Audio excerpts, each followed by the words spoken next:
इमरान हुकूमत गिराने का क्रेडिट किसे जाता है? इत्तेहादी हुकूमत की कंपनी क्यों नहीं चलेगी? अमरीकी साजिश मफरूज़ा था, मफरूज़ा है और मफरूज़ा साबित होगा। इमरान खान की हुकूमत गिराने का क्रेडिट जरदारी को जाता है, नवाज शरीफ को, मौलाना फजलुर रहमान को और ना किसी और को। ये क्रेडिट इमरान खान का है और उनसे कोई नहीं छीन सकता। उन्होंने अपनी हुकूमत के खात्मे का रास्ता खुद हमवार किया।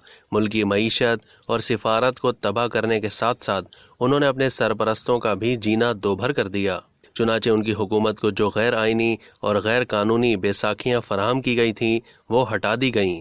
उनकी खातिर गैर आइनी और गैर कानूनी तौर पर अदलिया, मीडिया, नैब और हरीफ सियासतदानों के बाजू मरोड़ने का जो सिलसिला था वो ख़त्म कर दिया गया, जिसकी वजह से इमरान खान की हुकूमत धड़ाम से गिर गई और इत्तेहादी हुकूमत के क़याम की राह हमवार हो गई।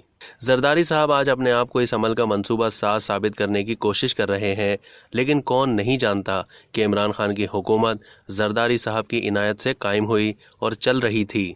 यही जरदारी साहब थे जिन्होंने इमरान खान की हुकूमत को बैसाखियाँ फराहम करने वाली कुव्वतों के ईमा पर बलूचिस्तान की हुकूमत गिराने में बुनियादी किरदार अदा किया। फिर यही जरदारी थे जिन्होंने इमरान खान के साथ मिलकर सेनेट के इंतखाबात में मिलजुल कर गेम बनाया और रज़ा रब्बानी के बजाय सादिक संजरानी को चेयरमैन सेनेट बना दिया। जिस डील के तहत इमरान खान को पूरा मुल्क मिला, उसी डील के तहत जरदारी साहब को सिंध मिला। अब मियाँ शहबाज शरीफ वज़ीर आज़म बन गए हैं। सिंध हुकूमत के साथ वफाकी हुकूमत में बड़ा हिस्सा पीपल्स पार्टी और फिर JUI ने ले लिया है। MQM भी हिस्सेदार बन गई है, जबकि ANP और आफ्ताब शेरपाओ की कौमी वतन पार्टी के सिवा बाकी सब जमातों बल्कि शाहजैन बुगटी जैसे चंद अफराद को भी हिस्सा मिल गया है। एक लिहाज से देखा जाए तो ये कौमी हुकूमत की भी तस्वीर है, जिसमें सिंध और पंजाब में गहरी जड़ें रखने वाली कौमी जमातें पीपल्स पार्टी, मुस्लिम लीग नून, सबसे बढ़कर मजहबी और कौम परस्त जमातें भी शामिल हैं। और इस तनाजुर में इसी हुकूमत से ये तवक्को की जा सकती है कि वो माशी, माशरती और सिफारती बहरान में घिरे हुए पाकिस्तान का बेड़ा पार करा देगी। लेकिन सवाल ये है कि क्या ये हुकूमत ज़्यादा देर चल पाएगी? मेरा जवाब नफ़ी में है और मेरे नज़दीक इसकी वजह खुद इस हुकूमत में शामिल जमातें बनेंगी, क्योंकि 3 बड़ी इत्तेहादी जमातें अपनी हुकूमत को जमहूरी अंदाज में नहीं चला रही हैं।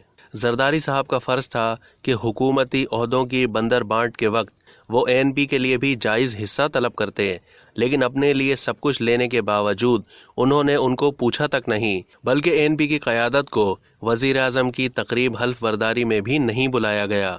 अब एक तरफ ये सब अलग अलग जमातें हैं और बाज़ के तो मुतज़ाद नज़रियात हैं, और दूसरी तरफ अगर 3 बड़ी जमातों मुस्लिम लीग नून, पीपल्स पार्टी और JUI का अगर यही रवैया रहा तो बहुत जल्द छोटी जमातें साथ छोड़ने पर मजबूर हो जाएंगी।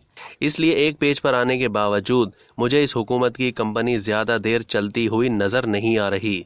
एक और हकीकत ये भी मद्देनज़र रखनी चाहिए कि ये असम्बलियाँ तो क्या, ये सेनेट भी जाली और सिलेक्टेड है। हुकूमत की तब्दीली यकीनन आइनी और जमहूरी तरीके से हुई, लेकिन ये असम्बलियाँ जिस तरह पहले जाली थीं इसी तरह अब भी जाली हैं।